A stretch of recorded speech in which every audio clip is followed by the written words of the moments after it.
Well, hello everyone. This is part 2 of my homemade collective project using an RH shifter from Thrustmaster. Here's a couple of pictures of it nearing completion with the switches on the top. The main unit is very limited on travel, so you can see on the graph here that when I first assembled it, I was quite shocked that I literally had no travel up and down. Everything was in a small refined or confined area.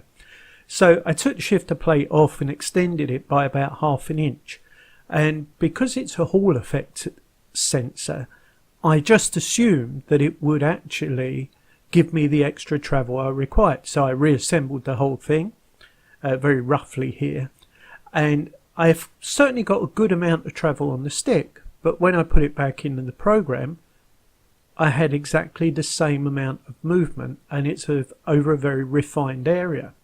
Now, it is a shifter. It's supposed to be a short shift forward and backwards. So I wasn't deterred. I took the usual bicycle pump, cut the end off of it, and that part you see there is the actual plunger. I cleaned that up and threaded it onto the end of the shifter itself. And then the very end of the pump, I cut a hole through so it would give me 2 means of support inside the tube. I then dropped the tube back on, moved the stick backwards and forwards to try and set the height inside before I finally glued everything together to make sure I got the travel. And that's, as you can see there, none of it's glued, it's just moving backwards and forwards. Next thing, wrapped up everything in shrink wrap because the glue gun was going to come out. I glued the first bearing and pushed it in, and then put the plastic over and then glued the second part back onto the bottom. That way there were 2 supports within the tube, and it was absolutely solid. It worked really well. And as we can see, exactly the same graph as before, just no difference in the movement. So I wasn't put off by that. I could fly it. So I bought myself a black box and some switches, drilled the black box so it went on to the end of the bicycle pump, drilled a hole through the bicycle pump, pushed the black box through, and I'm probably only going to use 3 switches, so the whole thing looked quite neat. There's the 3 switches. Now, none of the switches are wired in yet. I'm going to have to use a Leo Bodner box or something for that. But it gave me an idea what the thing was going to look like, and I was quite pleased with the whole project. And there it is with the first test flights, which was the previous video that I'd done. Now, anyone that follows my channel, they know I suffer with a condition called dystonia, where my hands shake quite badly. And I wanted to get this movement back. I knew this Hall effect sensor must have more movement in there. So on the screen here, you can actually see everything stripped off. At the bottom there, you can see the magnet moving over the sensor, and it's pretty much a very quick on and off movement. The sensor itself is actually offset because it is a gear shifter rather than anything else. And try as I might here, forgive the shaky hands, you can just about see that black chip and the magnet above it.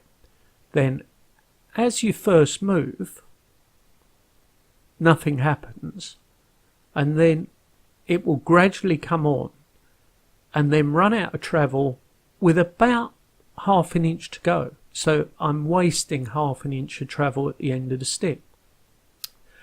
So I had to sit down and think of a way of moving this, either the magnet or the sensor itself. Now, the easiest thing actually was moving the sensor board, not the magnet.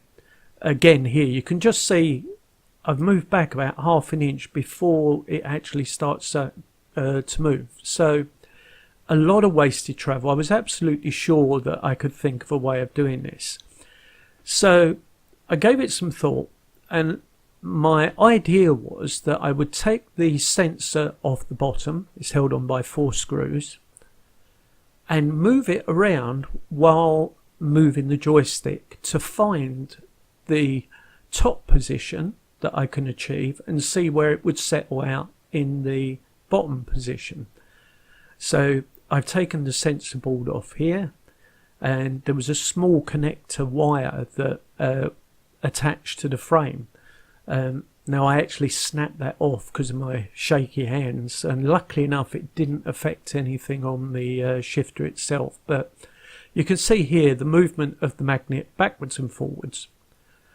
And really what I'm going to attempt to do is find a position, and very difficult for me doing this, as you can see, while looking at the screen, for where the top position will be, and also when the joystick is at rest, the best bottom position. So you can see there I've moved it about half an inch back, moving it half an inch forward, and I'm watching the screen at this time to see where that graph or that green bar is going.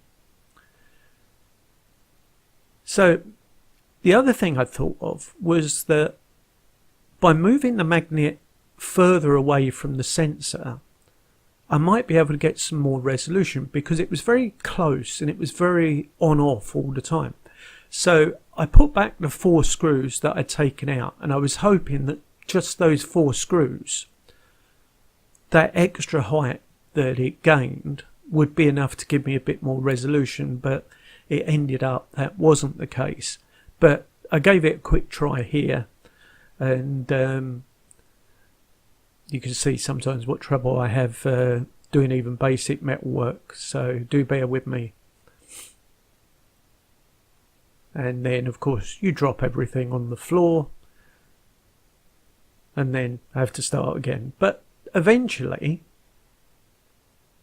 I managed to get all 4 screws back in, and even then moving the sensor further away didn't give me the increased travel, but it did show signs that it was improving.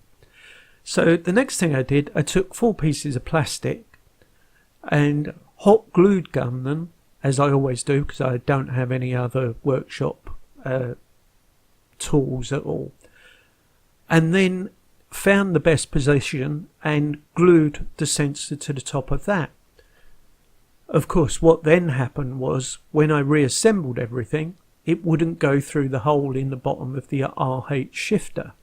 So that beautiful piece of chrome work, I then spent probably an hour and a half with a hacksaw cutting away to get a neat edge, and eventually got it so it poked through.